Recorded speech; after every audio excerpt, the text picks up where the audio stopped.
চান্দিনা রেদন আহমেদ কলেজের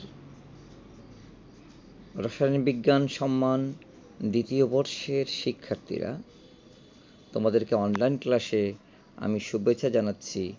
ডক্টর উত্তম কুমার মজুমদার, সহকারী অধ্যাপক, পদার্থবিজ্ঞান বিভাগ। গত ক্লাসে আমি তোমাদেরকে দৈর্ঘ্যের আপেক্ষিকতা নিয়ে আলোচনা করেছিলাম এবং গাণিতিক সমস্যা আমরা করেছি। আজকে আমরা পদার্থবিজ্ঞান 3-এর ভরের আপেক্ষিকতা নিয়ে আলোচনা করব, যাকে বলা হবে রিলেটিভিটি অফ মাস। নিউটনীয় বলবিজ্ঞান থেকে আমরা জানি যে বস্তুর ভর একটি ধ্রুবক, স্থান, কাল ও বেগের পরিবর্তনের উপর এটি নির্ভরশীল নয়। কিন্তু আইনস্টাইনের আপেক্ষিকতা তত্ত্বের মতে বস্তুর ভর কোনো ধ্রুবক নয়, আপেক্ষিক, অর্থাৎ গতির কারণে ভর পরিবর্তন হয়ে যায়। বস্তুর বেগের সাথে ভরের একটা সম্পর্ক আছে এবং বস্তুর গতিশীল ভর ও নিশ্চল ভর সমান নয়। বস্তুর বেগ বৃদ্ধির সাথে ভর বৃদ্ধি পায়, একেই ভরের আপেক্ষিকতা বলে। আমরা দেখব যে পর্যবেক্ষকের সাপেক্ষে কোনো বস্তু যদি ভি দ্রুতিতে গতিশীল হয়, তাহলে এর গতিশীল ভর পর্যবেক্ষকের সাপেক্ষে এর নিশ্চল ভরের 1/√1 - গুণ হবে। এবং আমরা দেখব মহাশূন্যে চলমান কোনো মহাশূন্যযানের ভর পৃথিবী থেকে মাপা হলে এর ভর পৃথিবীতে অবস্থিত এর নিশ্চল ভরের পরিমাপের চেয়ে বেশি হবে, কিন্তু একে দেখতে ছোট দেখাবে। মহাশূন্যযানের কোনো যাত্রী যদি পৃথিবীর নিশ্চল অবস্থার মহাশূন্যযানের দৈর্ঘ্য ও ভর মাপেন, তাহলে তিনি গতিশীল মহাশূন্যযানের চেয়ে নিশ্চল মহাশূন্যযানের দৈর্ঘ্য কম কিন্তু ভর বেশি ভাববেন।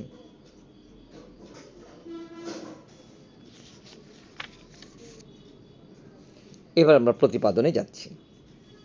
এই চিত্রটা দেখছি আমরা, এখানে দুটো প্রসঙ্গ কাঠামো, একটা হচ্ছে এস কাঠামো, যাকে আমরা অচল কাঠামো বলছি, আর একটা হচ্ছে এস প্রাইম কাঠামো, যেটা সচল কাঠামো। অচল কাঠামো সাপেক্ষে সচল কাঠামো এক্স অক্ষ বরাবর ভি বেগে গতিশীল। আপেক্ষিকতার বিশেষ তত্ত্ব যখন শুরু করেছি আমরা এই চিত্র দেখেছি। আমরা চিত্র 8.5 বলছি, চিত্র একটা নাম্বার দিয়ে দিলেই হতো। এখানে আমরা দেখছি যে একটা বস্তু ভিনট বেগে নিচে নামছে আর একটা বস্তু ভিনট বেগে উপরে উঠছে। আমরা কিছুক্ষণের মধ্যেই এ কথাটা বলবো। এবার আমরা বর্ণনায় আসছি। মনে করি এস এবং এস প্রাইম দুটি জড় প্রসঙ্গ কাঠামো। জড় প্রসঙ্গ কাঠামোকে আমরা বলেছি পরস্পর সাপেক্ষে ধ্রুববেগে গতিশীল, যে কাঠামোতে নিউটনের গতিসূত্র অর্জিত হয়। তাহলে এস এবং এস প্রাইম দুটি জড় প্রসঙ্গ কাঠামো। এস প্রাইম কাঠামোটি এক্স অক্ষের অভিমুখে এস কাঠামোর সাপেক্ষে ভি সমবেগে গতিশীল। এ কাঠামোগুলোতে অবস্থিত দুইজন পর্যবেক্ষক দুটি কণা এ এবং বি এর স্থিতিস্থাপক সংঘর্ষ পর্যবেক্ষণ করছেন। স্থিতিস্থাপক সংঘর্ষ কাকে বলে? যে সংঘর্ষে ভরবেগ এবং গতিশক্তি সংরক্ষিত হয়, অর্থাৎ সংঘর্ষের আগের ভরবেগ ও গতিশক্তি যথাক্রমে সংঘর্ষের পরের ভরবেগ এবং গতিশক্তি যদি সমান হয়, তাহলে ওই সংঘর্ষকে বলছি আমরা স্থিতিস্থাপক সংঘর্ষ। যে প্রসঙ্গ কাঠামোতে এ ও বি স্থির, সে প্রসঙ্গ কাঠামোতে তাদের ধর্ম অভিন্ন। আমরা ধরে নিচ্ছি আগেই যে কণা দুটির ভর সমান।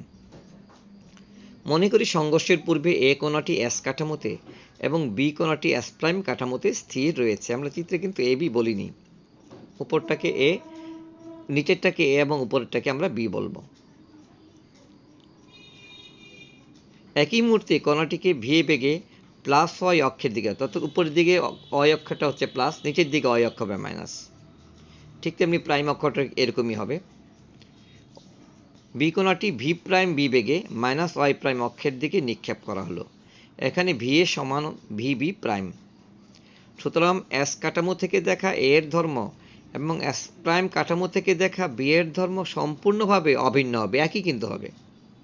এবং সংঘর্ষের পর এ মাইনাস ওয়াই অক্ষের দিকে ভি বেগে এবং বি প্লাস ওয়াই প্রাইম অক্ষের দিকে V prime V B prime বেগে ফিরে আসে হবে। তোমরা যেটা কমা দেখছো এগুলো প্রাইম হবে। কণাগুলো যদি ওয়াই দূরত্ব থেকে নিক্ষেপ করা হয়, তাহলে উভয় পর্যবেক্ষক পর্যবেক্ষণ করবে যে সংঘর্ষটি হাফ ওয়াই দূরত্বে সংঘটিত হচ্ছে। কেন? কারণ ব্যাগ সমান। বিপরীত দিকে যাচ্ছে, তাহলে তো অর্ধেক দূরত্বেই তাদের, ওয়াই দূরত্বে আছে, তাহলে তো অর্ধেক দূরত্বে তাদের সাক্ষাৎ হবে। সংঘর্ষটা হবে অর্ধেক দূরত্বে, অর্থাৎ ওয়াই/2 দূরত্বে। সুতরাং এস কাঠামোতে এ এর ভ্রমণকাল হবে টি0 সমান ওয়াই/ভি। আমরা জানি সমবেগী দূরত্বের সমীকরণ এস ইজ টু ভিটি, ওখান থেকেই টি সমান হচ্ছে এস/ভি বা ওয়াই/ভি প্রাইম। এস প্রাইম কাঠামোতে বি এর ভ্রমণকাল একই থাকবে, অতএব টি0 হচ্ছে ওয়াই/বেগ হচ্ছে ভিবি প্রাইম। ভরবেগের সংরক্ষণ সূত্র আমরা জানি যে আদি ভরবেগ সমান শেষ ভরবেগ। ঠিক এস কাঠামোতে ভরবেগ যদি সংরক্ষিত থাকে এবং কাঠামোটিতে M A, M B, V A, VB যথাক্রমে এ এবং বি এর ভর এবং ব্যাগ হয়, তাহলে ভরবেগের নিত্যতার সূত্র থেকে আমরা বলতে পারি যে এম এ ভি এ সমান এম বি ভিবি। তারপর আমরা বলবো যে এস কাঠামোতে যদি বি এর ভ্রমণকাল যদি টি হয়, তাহলে একইভাবে ভিবি সমান হবে ওয়াই/টি। আমরা জানি এস প্রাইম কাঠামোতে বি এর ভ্রমণকাল টি0। আমরা কাল দীর্ঘায়ন পড়েছি যে গতিশীল ঘড়ি ধীরে চলে, তাহলে কাল দীর্ঘায়ন থেকে আমরা জানি টি এবং টি0 এর মধ্যে সম্পর্ক প্রতিপাদনকে করেছি আমরা টি সমান টি0 √1 - v²/c², যেখানে ভি হচ্ছে কাঠামোর বেগ বা পর্যবেক্ষকের বেগ, সি হচ্ছে আলোকের বেগ, যার মান 3 × 10⁻⁸ মিটার/সেকেন্ড। আমরা এখান থেকে দেখব ভি বি প্রাইম সমান হচ্ছে ওয়াই/√1 - v²/c² ডিভাইডেড বাই টি0, এবং আমরা দেখব ভি এ সমান হচ্ছে ওয়াই/টি0। এখন যদি ভি এ এবং ভিবির মান আমরা উপরের সমীকরণটা বসাই, তাহলে দেখব এম এ ইন্টু ওয়াই/টি0 সমান এম বি ইন্টু ওয়াই/√1 - v²/টি0, যেখান থেকে আমরা দেখব এম এ সমান এম বি √1 - v²/c², এবং আলটিমেটলি আমরা পাবো এম বি সমান এম এ/√1 - v²/c²। শুরুতে আমরা ধরে নিয়েছিলাম যে কণাদ্বয়ের ভর সমান, অর্থাৎ এম এ সমান এম বি, কিন্তু উপর সমীকরণটা দেখো লেখা আছে এম বি সমান এম এ/√1 - v²/c²। দুটো ভর কিন্তু সমান না। গতিশীল অবস্থায় বিবেচনা করলে আমরা দেখছি যে M A R M B সমান হচ্ছে না। সুতরাং দৈর্ঘ্য ও সময়ের মতো ভরের পরিমাপও পর্যবেক্ষক ও কণার আপেক্ষিক বেগের উপর নির্ভরশীল।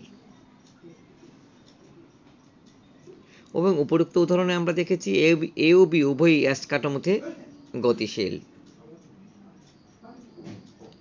বেগ ভিএ এবং ভিবি খুব কম হলে এস কাঠামোর একজন পর্যবেক্ষক দেখবেন যে এ স্থির রয়েছে, বি এবং বি এর অভিমুখে ভি বেগে অগ্রসর হয়ে বক্রাকারে সংঘর্ষের পর চলতে শুরু করেছে। অতএব এস কাঠামোতে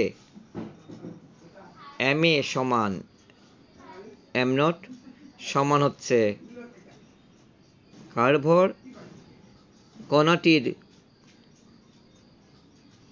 স্থির অবস্থায় ভর বা নিশ্চল ভর, এবং mv সমান m, যাকে বলছি আমরা কণাটির গতিশীল অবস্থায় ভর। তাহলে উপরের সমীকরণে আমরা mvর পরিবর্তে m এবং m0 এর পরিবর্তে m0 যদি আমরা বসিয়ে দেই, তাহলে পাবো m সমান m0/√1 - v²/c²। অর্থাৎ কোনো পর্যবেক্ষকের সাপেক্ষে ভি আপেক্ষিকভাবে গতিশীল কোনো বস্তুর ভর ওই বস্তুর নিশ্চল ভরের চেয়ে বেশি। এবং এই সমীকরণ থেকে আমরা দেখব কোনো বস্তুর বেগ আলোর বেগের সমান হলে, অর্থাৎ ভি সমান যদি সি হয়, তাহলে বস্তুর ভর কিন্তু অসীম হয়ে যায়, যা সম্ভব নয়। অর্থাৎ কোনো বস্তু আলোর বেগের সমান বেগে গতিশীল হতে পারে না, এটা আপেক্ষিকতার একটা সীমাবদ্ধতা।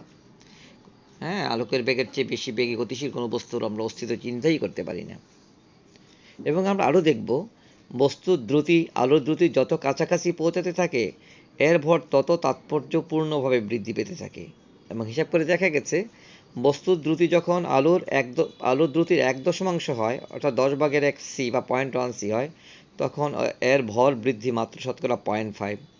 দ্রুতি যখন আলোর দ্রুতির 9/1 অর্থাৎ 0.9c, তখন এর বৃদ্ধি শতকরা 100 ভাগেরও বেশি। তাহলে আমরা দেখব এতক্ষণ যা দেখেছি আমরা যে আসলে বস্তুর বেগ যখন বৃদ্ধি পায়, ভরের উপর যখন ব্যাগ প্রয়োগ করা হয়, ব্যাগ বৃদ্ধি পায়, তখন আমরা দেখছি যে বস্তুর ভর কিন্তু কি করবে, বেড়ে যাবে। আপেক্ষিকতা এটাই বলেছে যে ভর ধ্রুবরাশি নিউটনের বলবিদ্যায় যা বলা হয়েছিল, এখন দেখা গেল গতির কারণে বস্তুর ভর বৃদ্ধি পাচ্ছে। এটাকে আমরা ভরের আপেক্ষিকতা বলছি। তাহলে আজকে আমরা ভরের আপেক্ষিকতা কাকে বলে তার বিবৃতি দিয়েছি, ব্যাখ্যা দিয়েছি, তারপরে এটা প্রতিপাদন করেছি আমরা। এই আপেক্ষিকতার বিষয়ের কিন্তু আরও অনেক বিষয় আলোচনা আছে, পরবর্তীতে আমরা সেদিকটা আলোচনা করব। তোমরা ক্লাসটা করো এবং সাথে সাথে শিখে ফেলো। অনলাইন ক্লাস যেমন হচ্ছে, অফলাইন ক্লাস হচ্ছে, আমরা পরীক্ষা নেব ওখানটায়। তাহলে তোমরা সবাই ভালো থেকো। ধন্যবাদ তোমাদের সকলকে।